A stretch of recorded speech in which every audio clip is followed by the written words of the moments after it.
5 सितंबर 1972 Munich. सुबह की ठंडी हवा में एक ऐसा सन्नाटा था जो जल्द ही दुनिया को हिला देने वाला था। ओलंपिक खेल चल रहे थे, दुनिया भर के एथलीट एक साथ थे, शांति के प्रतीक के रूप में।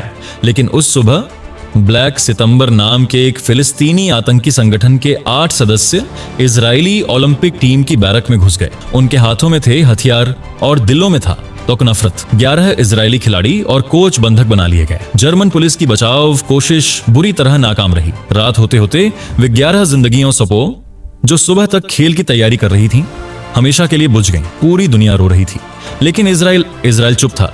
और यह चुप्पी सबसे खतरनाक होती है।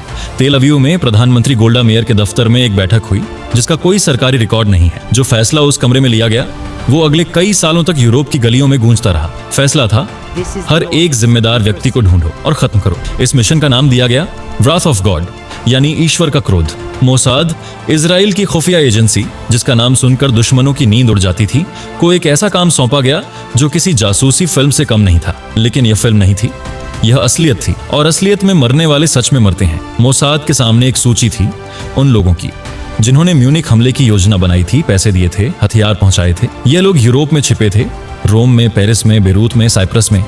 हर एक अलग देश, हर एक अलग पहचान, हर एक अलग जिंदगी जी रहा था, जैसे कुछ हुआ ही ना हो। मोसाद ने कसम खाई थी उन्हें याद दिलाएंगे। पहला निशाना था वेल ज्वाइटर, रोम में रहने वाला एक फिलिस्तीनी अनुवादक जिसके बारे में मोसाद का मानना था कि वो ब्लैक सितंबर का नेटवर्क चलाता है। 16 अक्टूबर 1972 रात का वक्त, रोम की एक इमारत की लिफ्ट के पास 2 एजेंटों ने उसे 12 गोलियां मारी। शहर सो रहा था और एक मिशन की शुरुआत हो चुकी थी।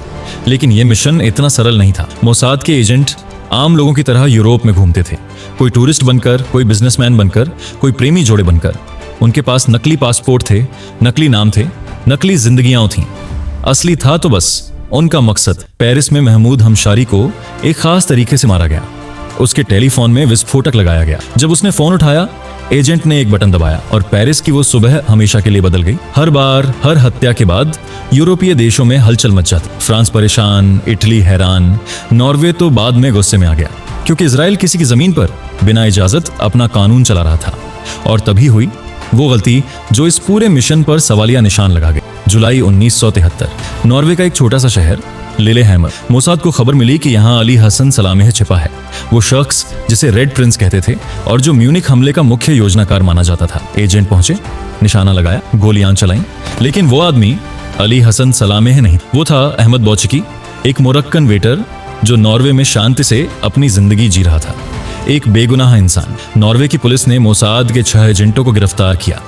इजराइल की सरकार ने चुप्पी ओढ़ ली, लेकिन दुनिया ने देख लिया था, ईश्वर के क्रोध में कभी कभी इंसान की गलती भी होती है। ये पल मिशन का सबसे काला अध्याय था। एजेंसी के भीतर सवाल उठे, क्या यह न्याय था या सिर्फ बदला? क्या एक बेगुनाह की मौत उन 11 खिलाड़ियों की मौत का जवाब हो सकती है? लेकिन मिशन रुका नहीं। साल दर साल मोसाद अपनी सूची पर काम करती रही।